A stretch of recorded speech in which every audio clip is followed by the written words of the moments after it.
All right, I'm just gonna say it. Brian Kinney was a fucking asshole.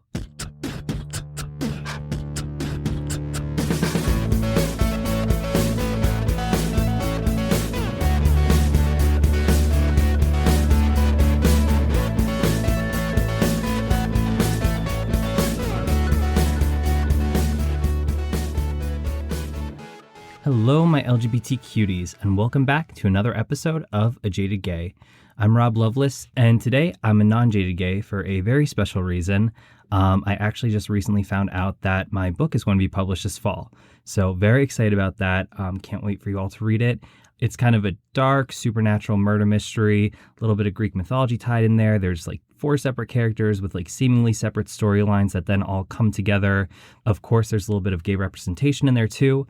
So I'm very excited that that's going to be published. I don't have any final dates yet, but believe me, I'll be keeping you posted in the butt plug section. Anyway, I am very excited about today's episode because we are going to be doing a deep dive into a TV show that is very near and dear to my heart, Queer as Folk. So I actually never heard of this show until 2014 when I found it on Netflix, and I watched it right after I came out, so there's obviously a little bit of nostalgia tied to that. And I actually rewatched the series pretty recently. Back in the fall, I ended up buying all 5 seasons on DVD and just watched it all through the springtime. So some of this is pretty fresh, and I'm really excited to talk about the show. But before we get into the topic and the tarot, I do just want to do a brief recap on Pride, since this is the first episode following Pride Month. Really just kind of focusing on some of the cringier experiences from Pride. So first off, when it comes to Pride marketing, we talked about this in the corporate greed and rainbow capitalism episode. There were some cringeworthy marketing campaigns this year. So Burger King Austria, they launched new quote unquote Pride Whoppers. And I guess you could just categorize them into tops and bottoms because you could either order the Whopper with 2 top buns or order the Whopper with 2 bottom buns. And I think I heard somewhere that the meaning behind that was supposed to be, same love type of thing, same bun, same loves, but really, I think it's just a not so subtle nod towards tops and bottoms. We also had Postmates who decided to mark Pride Month with a bottom-friendly food menu. So, to be prepared at all times, you can order their bottom-safe foods and know that you'll be okay later on. Actually, this did cause a bit of controversy, though, because I think it's TikTok. I don't know. I don't do the TikTok. But I think there was a TikToker who did something like that where he was, talking about foods that were safe to eat or creating easier, more bottom-friendly recipes of food. And he's claiming that Postmates copied him. So there's a little bit of drama going on there. Kind of turning towards a more serious note, at the beginning of Pride Month, Jill Biden actually announced that there were going to be Nancy Reagan stamps through the post office, which, timing really is not great on that. If you've listened to the Surviving Another Pandemic episode, the Reagans were no friends to the gay community, especially during the 80s at the height of the AIDS epidemic. So really just kind of a slap in the face there. You want to honor them, fine, I get it. They're historical figures, whatever. But really during Pride Month, come on now. And also, Christina Aguilera donned a green dildo at Pride LA. So there you go, just rounding out the month. Anyway, now that we've covered that, let's turn to the tarot. Okay, so we drew the 6 of Swords in reversed, which is kind of a grim-looking card, so that's always a reassuring sign. As you can remember, Swords is tied to the element of air. It's also representative of masculine energy, so it's very action-focused. Swords is typically tied to communication, thoughts, discipline, the way we conduct ourselves. And in numerology, the number 6 is typically tied to finding balance and harmony in our lives through the choices we make. Now, usually when we draw the 6 of Swords in reverse, it's indicating that we might be having difficulties moving on or that we're staying in the past. So basically, it's signaling that maybe we're encountering a delay or an obstacle that's keeping us from moving on from a difficult situation. And as a result, we need to look inwards to understand what action we need to take to move forward so we can get past the obstacle. And a great way to do that is by grounding ourselves and being present in the moment instead of holding on to the past, which can be anchoring us and pulling us backwards. This card can also indicate that we know that we need to make a transition or a shift in our life to move on to a new chapter, but we might be having difficult doing that, or we might even be reluctant to do so and kind of afraid to move forward. But we need to remember that when we're feeling challenged and sometimes even uncomfortable, it's actually an opportunity for growth, and that through the struggles we may encounter when we have to make a choice or step out of our comfort zone, we're learning and growing, and we're building the confidence we need to know we can be successful in whatever challenges come our way. So whatever fear or apprehension we might have, we need to take a moment to reflect on it, but then again, turn that into action and determine what we need to do to move forward. Okay, so Queer as Folk, let's get into it. Like I said, I never heard of Queer as Folk growing up. My family didn't have Showtime or HBO, and also I was 7 when the show came out. So really, a little too young for that. Anyway, I came out in October 2014, and around that time, someone had told me about Queer as Folk. So leading up to coming out, I had become interested in watching movies and shows with gay characters just to feel some form of validation. And I continued trying to find gay representation after I came out too, because again, I was really, we'll get into it in a separate episode, but when I came out, I don't think I was ready to come out. I don't know if anybody ever really is, but I was in a weird place afterwards. So it was really important to see that validation, even if the validation was stereotypical gay characters. Anyway, so I came out and I watched Queer as Folk, and my mind was blown. I was shy and still feeling shame and really unknowledgeable and inexperienced when it came to sex. So I turn on the show, and here are these characters who unapologetically embrace their sexuality. They're partying, doing drugs, hooking up in the back room of Babylon with other people watching, and you're seeing full peen when you're watching this too. And these were things that I never saw in Will and Grace. So in some regards, the show was a bit affirming because you're seeing these gay men navigating their lives through date, sex, and social issues. But at the same time, it was also a bit depressing for me because, especially earlier on in the series, it was very party heavy, lots of casual sex and substance abuse. It catered to stereotypes quite a bit. And I knew that wasn't something I identified with or something that I wanted. So in a way, again, validating seeing gay characters, but ultimately it's something I didn't identify with. So it made me feel a bit isolated. Now, again, the show came out in 2000, and I watched this for the first time almost 15 years later. So obviously, things don't always hold up over time. But it was still fun to watch, especially since there was the tie into Pittsburgh. And let me just tell you, if anybody's curious about Pittsburgh, it is nothing like Queer as Folk. I wish Babylon existed here, but sadly, it does not. Anyway, so I watched the first 2 seasons, and then I fell out of it. And then back in fall of 2017, I watched the full series through. And then I just rewatched it again this past fall into spring. So as I've watched this each time, I've taken away more from it, and things have hit home differently at different stages of my life. Because again, I was 21 when I saw the first 2 seasons, 24, I think, when I watched the full series through the first time, and I was 28 when I just watched it this past fall. So let's get into it. Queer as Folk is originally a British show, which I actually watched on Prime Video last winter. I'm not sure, but as of recording this, I'm pretty sure it's still available on Prime, so definitely check it out. It's only 2 seasons, and really 2 seasons, it's more like 1 season, and we'll get into it. So it debuted on February 23rd, 1999, and like I said, it only lasted 2 seasons, but that second season was only 2 episodes. And really, those 2 episodes were kind of just to close out the series. So really, it was like a 1-season show. And it ended up ending almost exactly a year later on February 22nd, 1999. Now, the name Queer as Folk actually comes from an English saying, and I think just the way to get this across the best is to channel my inner accent. So, there's nowt so queer as folk, which means basically there's nothing as strange as people. And this phrase was typically used to highlight someone's odd behavior. So you can see the tie into the show. Obviously, the word queer jumps out because the word queer is used a lot within the community.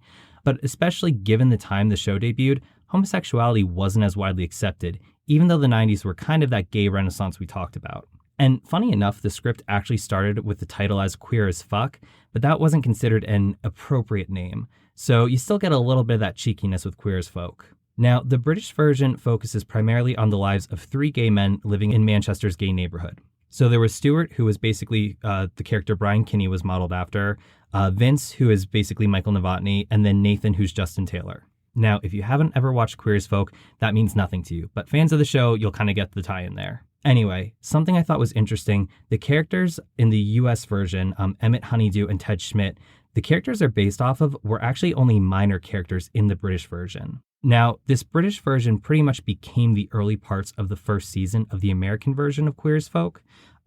So Vince is in love with his best friend Stuart. Stuart meets Nathan, who becomes obsessed with him. There's the lesbian couple who Stuart donated his sperm to. Vince has a free-spirited and very supportive mother. And a lot of the other plots were carried over into the American series. So again, fans of the show, you definitely see the tie-in. Now, one of the biggest differences was, you'll remember in the American series that night where Ted gets drugged by Blake and he has a seizure, and I think Blake abandons him. Well, in the British version, this happens to Phil, who he's more of an acquaintance than a close friend of Stuart and Vince. The same thing happens, except when Phil starts seizing, the British Blake robs him and leaves him. And then there's this montage of the next few days passing by where the group of friends goes to brunch while Phil is lying dead in his kitchen and One for Sorrow by Steps is playing in the background. So basically he was there for a few days before anyone came to check on him and realized he was dead. And that episode was actually really upsetting for me. Maybe it was because of the seriousness of the scene with one of my favorite Step songs, or maybe it's because I had a little crush on Phil. But still, it was pretty emotional. And then the second season, it's quite different, and I think it's because the quick cancellation required writers to wrap things up. So Stuart and Vince, aka Brian and Mike, end up getting together, and they take off and end up in Arizona, which if you watch the American series, obviously that did not happen. Anyway, in terms of reception, and potentially this is the reason for the British version's cancellation, the show was met with mixed reviews from the gay community. Specifically, the gay press had issues that the show didn't dive into the AIDS epidemic. And I think there was some shock from the wider press, and there was even a call for censorship.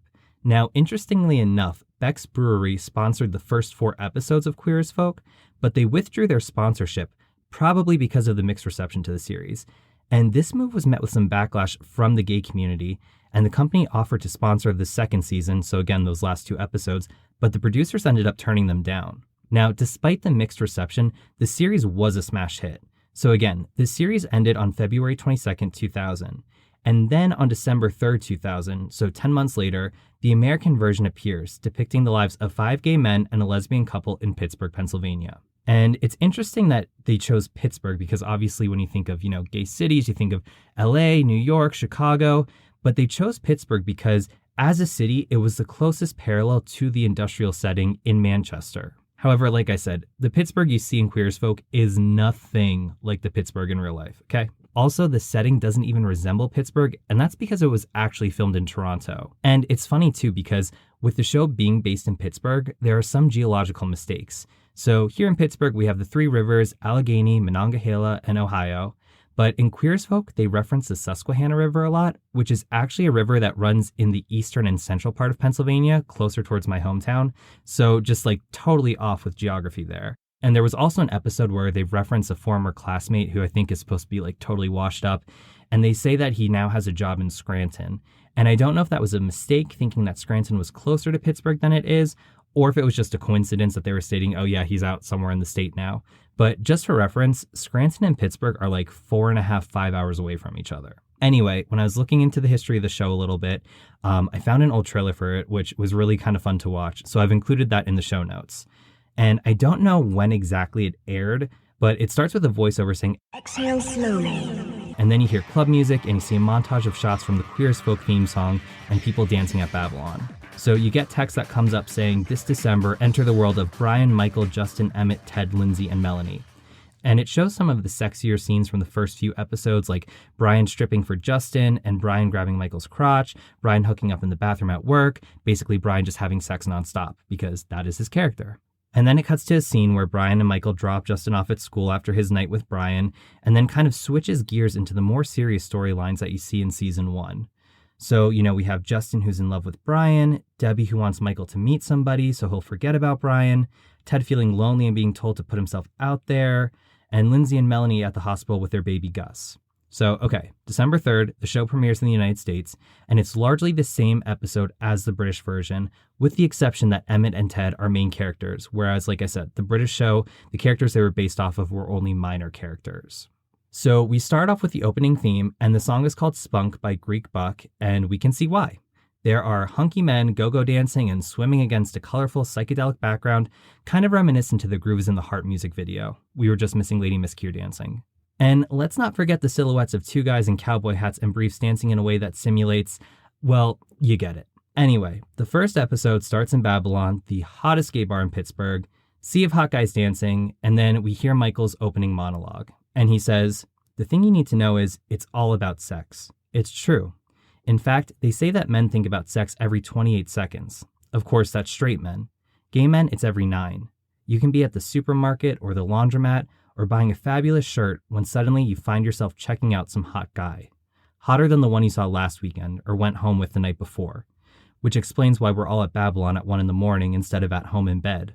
But who wants to be at home in bed, especially alone, when you can be here, knowing that at any moment you might see him, the most beautiful man who ever lived. That is, until tomorrow night." Then it cuts over to a hot, shirtless, ripped guy, and we hear our narrator saying, "By the way, that's me. 6'1", 46-inch chest, 16-inch biceps, 28-inch waist. A veritable god. I wish." The camera then cuts over to our real narrator, and the monologue continues. "Okay, that's me. Michael Novotny, the semi-cute boy next door type, 29, 5'10", 140, 9-inch, 12 cut. All right, so I exaggerate. But who's told the truth since they invented cybersex?" So we're introduced to Michael Novotny, who was your regular guy. He works at the Big Q, which is kind of like a Walmart type store, and he's a huge comic book fan. Specifically, he's obsessed with Captain Astro. Then there's Brian Kinney, who's supposed to be the hottest guy in Pittsburgh, but he has a terrible attitude. And I'm just going to say it, I find him insufferable. Anyway, he's the hotshot ad exec and Michael's childhood best friend, and Michael has a huge crush on him. Then there's Michael's roommate, Emmett Honeycutt, the token flamboyant one in the group, and Ted, who's a little older than the rest of the group and is an accountant with low self-esteem. So we also have Debbie Novotny, who's Michael's extremely supportive mother, who works at the gay diner on Liberty Ave, and Michael's kind of embarrassed by how supportive she is, and her brother Vic, Michael's uncle, and he lives with her because he's had some health struggles due to being HIV positive. And there's also Lindsay and Melanie, a lesbian couple who we'll get into in a bit. So the first episode starts off that the guys are at the gay club, and Brian notices this new guy, Justin Taylor, who's 17 and figuring out his sexuality. And I double-checked, in Pennsylvania, at least at the time of filming this, the age of consent was 16, so this isn't as rapey as it sounds, or maybe it is, I don't know. Anyway, Brian takes Justin home, and Michael, Emmett, and Ted go their separate ways. And this is where the first sex scene between two men took place on American TV. Brian brings Justin back to his loft, takes off his shirt, and then pours a bottle of water over himself in a dramatic slow-mo way. Super cheesy, and yeah, the show is not known for its amazing dialogue. Anyway, he strips down completely naked while Justin seems unsure, and Brian asks, "So are you coming or going? Or coming and then going? Or coming and staying?"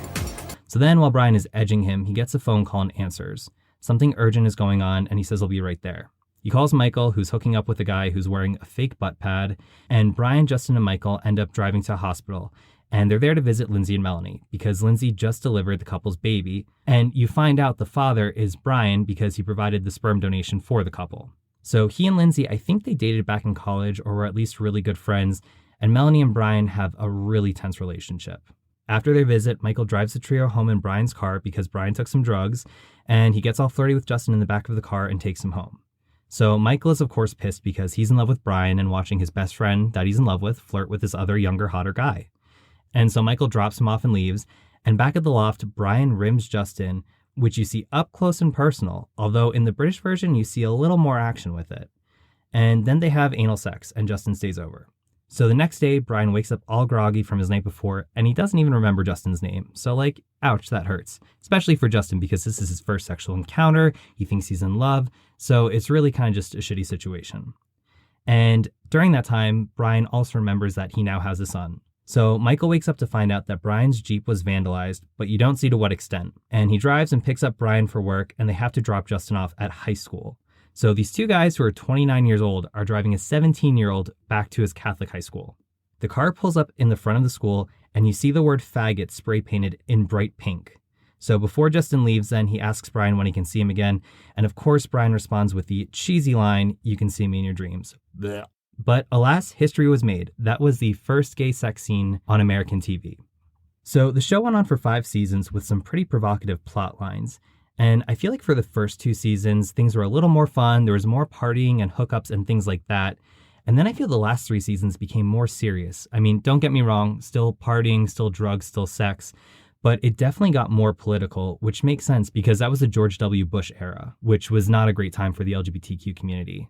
Now, that being said, I think there was more sex in the earlier seasons, but in the later seasons, I think there were more displays of full nudity. I don't know, maybe that's just me, but an observation I noticed this most recent time watching it. Anyway, season 1 consisted of 22 episodes, which largely ties around the love triangle of Michael, Brian, and Justin. So, like I said, Justin and Michael are both in love with Brian, which obviously causes some tension between them. And Brian is aware that Michael loves him, but he doesn't acknowledge his feelings. And then he kind of just outright rejects Justin, saying that he doesn't do boyfriends. So the first time I watched this, I was 21, and I really related to Justin's character, kind of exploring the gay dating scene, falling very easily for kind of the first person he meets because he believes it's love. And also, as he's exploring his sexuality, his parents find out and his mom is kind of shaken. And luckily, his mom comes around in the long run, but his dad outright rejects him and they have a very contentious relationship. That being said, there is a really great scene where Justin's mom takes him to therapy because she thinks he's too young to understand these things. And the counselor asks him a question about his sexuality. And this is his response. I like dick. I want to get fucked by dick. I want to suck dick.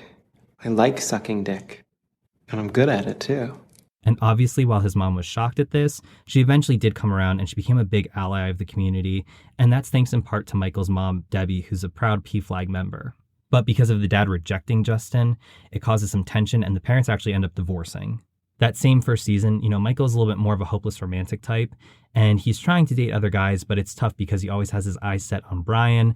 And this is kind of a theme throughout the earlier seasons, and then kind of that Brian crush just fades away. But he starts seeing a doctor in season 1. There's some rivalry between Brian and the doctor. The doctor's quite a bit older, and Michael's still trying to go out and party, and obviously that's causing some issues with the relationship.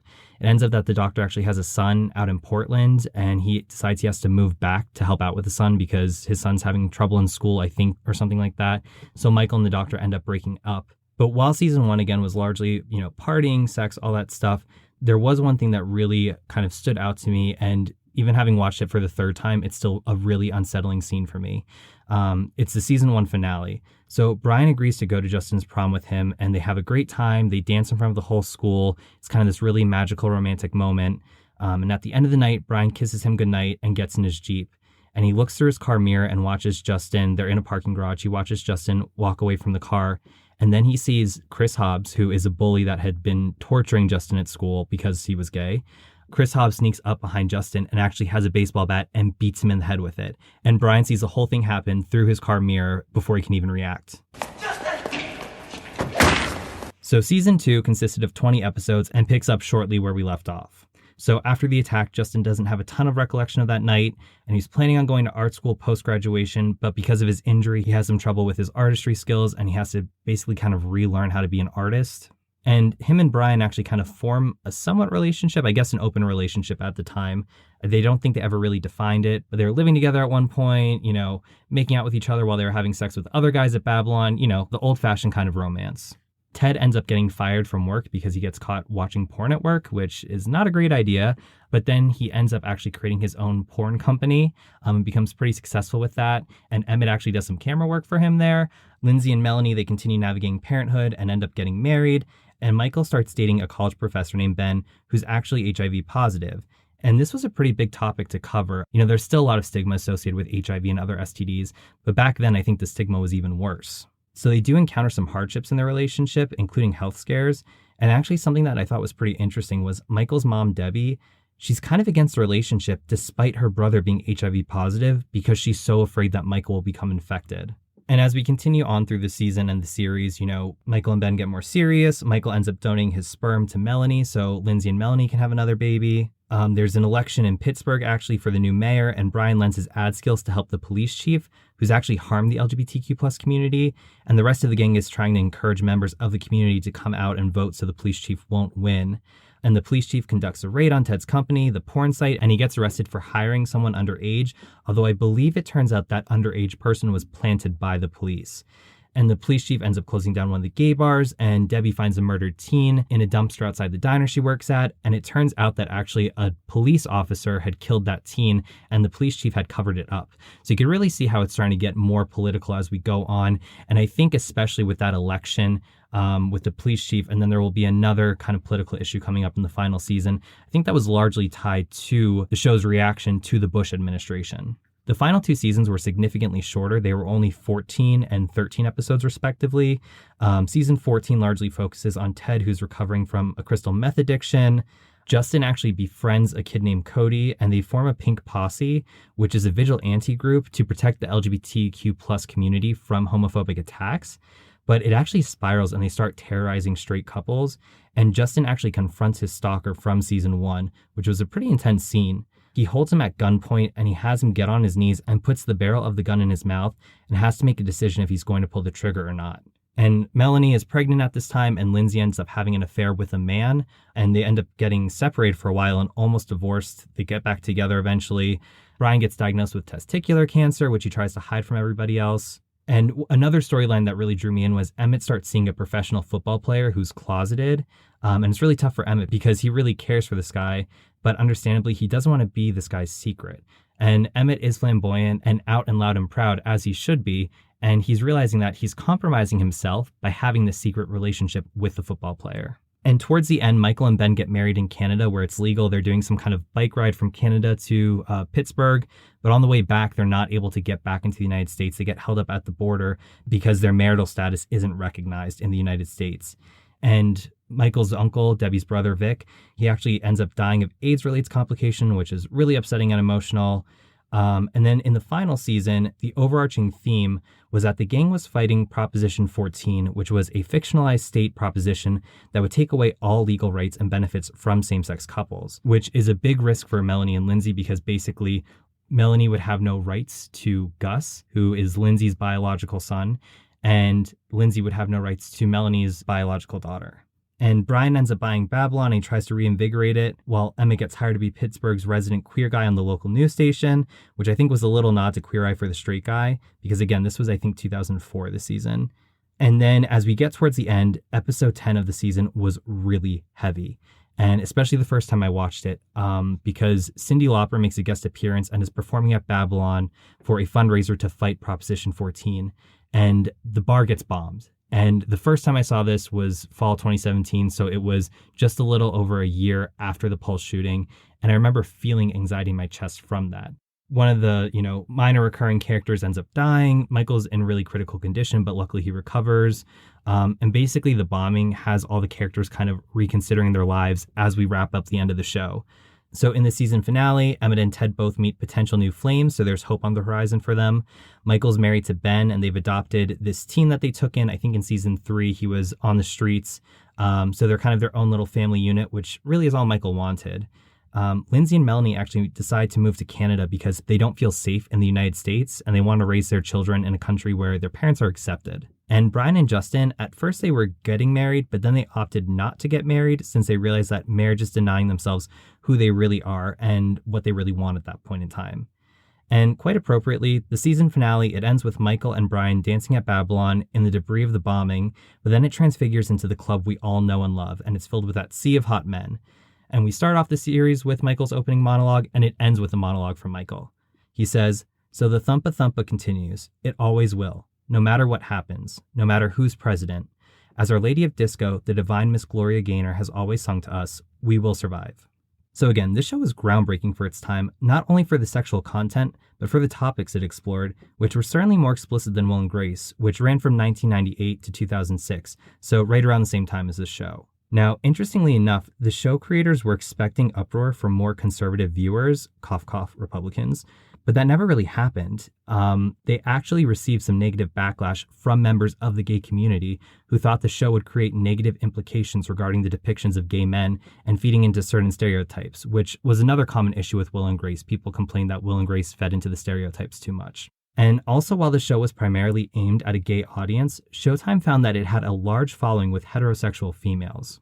And supposedly the show was canceled because it was becoming costly to produce, and Showtime didn't want to be known as a primarily gay network. Now again, obviously those were just some rumors floating around. There wasn't any actual headline or press release from Showtime saying that, but it's been largely speculated that that is the reason why. And one thing I did want to point out was that the majority of actors in the show were actually straight. The only characters who were gay were Randy Harrison, who played Justin, Peter Page, who played Emmett, and Robert Gant, who played Ben. And Thea Gill, who played Lindsay, actually came out as bisexual, I think, during the filming of the show. So again, the show is groundbreaking for the time, but it doesn't necessarily hold up because obviously, one, there was a lack of diversity, and two, there were lots of stereotypes. And again, we have the issue of, straight actors in gay roles. Now, obviously, I'm not out here shouting cancel Queer as Folk, the 2000 series, because it was groundbreaking at the time. Obviously, today, it doesn't hold up as much. If this show were to debut like this today, it wouldn't be received the same way. But it really did do a lot for the gay community at the time. Like I said, first ever gay sex scene on American TV. And I think, especially at that time, especially during the Bush administration, representation was important, even if it was stereotypical at some points. And the show definitely has a nostalgia factor, and it's had a legacy. And actually, on Peacock, there was just the Queer as Folk reboot. Now, this reboot, I read that it actually was supposed to be inspired more so by the UK version than the American version. So it doesn't really kind of tie into any of that at all. The new reboot, still called Queer as Folk, it came out on June 9th. I literally watched it that entire weekend, binged it all. 8 episodes, loved it. And at first, I wasn't sure why they were calling it Queer as Folk, because from the commercials, it didn't seem like anything was tied into the series at all. So it kind of felt like, all right, this is great that we're having another, queer show out here. It's going to be definitely a drama, address some heavy topics, but it kind of seems like they're just tacking the name onto it. But when you watch it, you can definitely see, that it kind of is not a continuation. It's not a sequel by any means, but definitely, within the family of Queer as Folk. And in the first episode, the character dynamics were kind of similar to what we saw in both the UK and the American versions of Queer as Folk, but with updated representation. We have Mingus, who's non-binary. There is Ruthie, who's a trans woman. Shar, who is her partner and uses they, them pronouns. We have Julian, who's neurodivergent. That was one thing that they really did cover a lot in this reboot. They focused on gay people with disabilities. But in terms of the character dynamics, we have Brody, who's coming home to New Orleans. By the way, his mother's Kim Cattrall, amazing. And his brother is Julian. And Brody goes out to Babylon. So, we have the same bar name there. And he meets Mingus. And they kind of hook up a little bit in the bathroom before Mingus goes on to perform, a drag performance. And there's a shooter who comes in and shoots up the club. And again, I'm glad they didn't show it. They definitely alluded to it. It's happening. You hear the gunshots. But it wasn't like, a dramatic showing of it, thankfully, because I think that would have been too much to handle. But definitely a heavy episode to start off with. But then Brody goes to the hospital. Ruthie was also at the bar, and her partner Shar is pregnant and actually has gone into labor. So Ruthie is hurrying to the hospital to be with Shar during that time. Mingus is taking Brody to the hospital. So with Mingus and Brody, you kind of have the Justin Bryan dynamic, or I guess I should say the Nathan Stewart dynamic, since this is more inspired by the UK version. And then after Shar has their children, Ruthie lets Brody know because Brody is the sperm donor. So again, you could see those kind of similar character dynamics to the original series. There's also some nods to the UK version of Queer as Folk. There's an ass-eating scene in the first episode. So, I think that's just a general theme between the UK, the 2000 version, and then, this new reboot. Also, later in the season, you see one of the characters driving a Jeep, just like the original Queer as Folk. Also, at one point, Brody's thinking about just leaving. He feels like he's been just, a drain on people. And he's thinking about relocating to Manchester. And he's like, yeah, I've already talked to some guys on the apps. And he pulls up his phone to show his friend one of them. And it's Nathan, an adult version of Nathan, who, may I say, has aged very well. But I really enjoyed the reboot. I think it really focused in on the diversity that we needed to see, that the US version definitely lacked. And I think the theme around the reboot, too, was really inspiring in a way, because obviously the first episode, there's the shooting, and the rest of the season really focuses on rebuilding after that, literally rebuild Babylon following the shooting, but also rebuild some of the relationships between the characters. We see friendships fall apart. We see, family struggles. We see relationship struggles, and it's all the rebuilding and, getting past the hurt there. So I really enjoyed it. I'm hoping there will be a second season. I'm assuming there would be. I can't imagine that it wouldn't be renewed.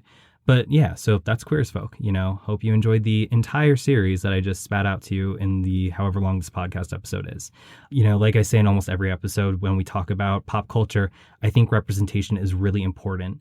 And, as we progress, we're seeing truer representation. Again, Queer as Folk, 2000 to 2005, it was not perfect. Groundbreaking for the time, but certainly not perfect, and definitely doesn't hold up today. So it's nice seeing this newer reboot come along that addresses that and provides a platform for truer representation by being more inclusive. We're not just having the straight acting, white, mask presenting, hunky, ripped gay man. There's such a diverse group of characters that really come from all walks of life and really help bring new perspectives to the show.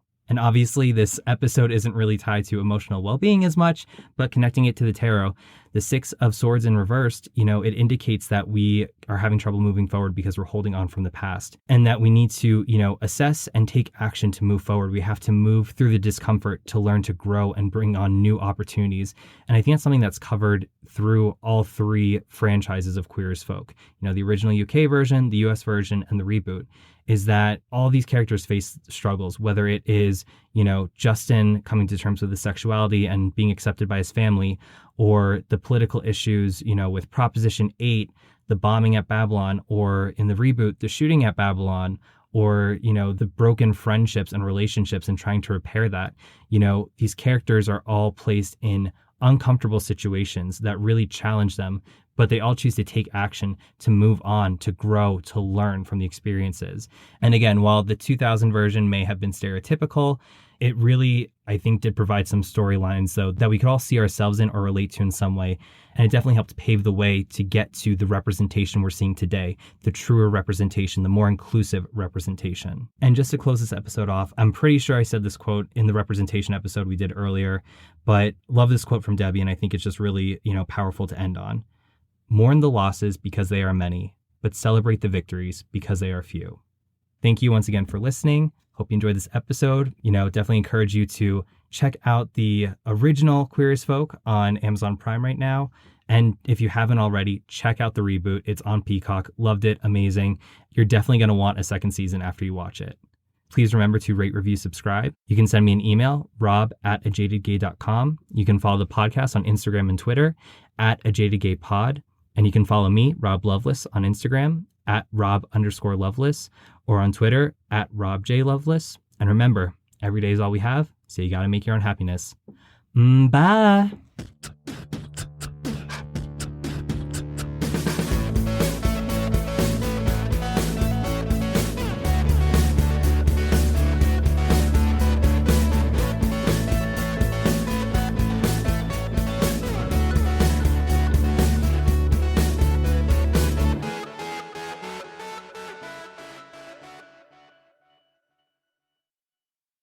And this is his response. Note to self, insert audio here.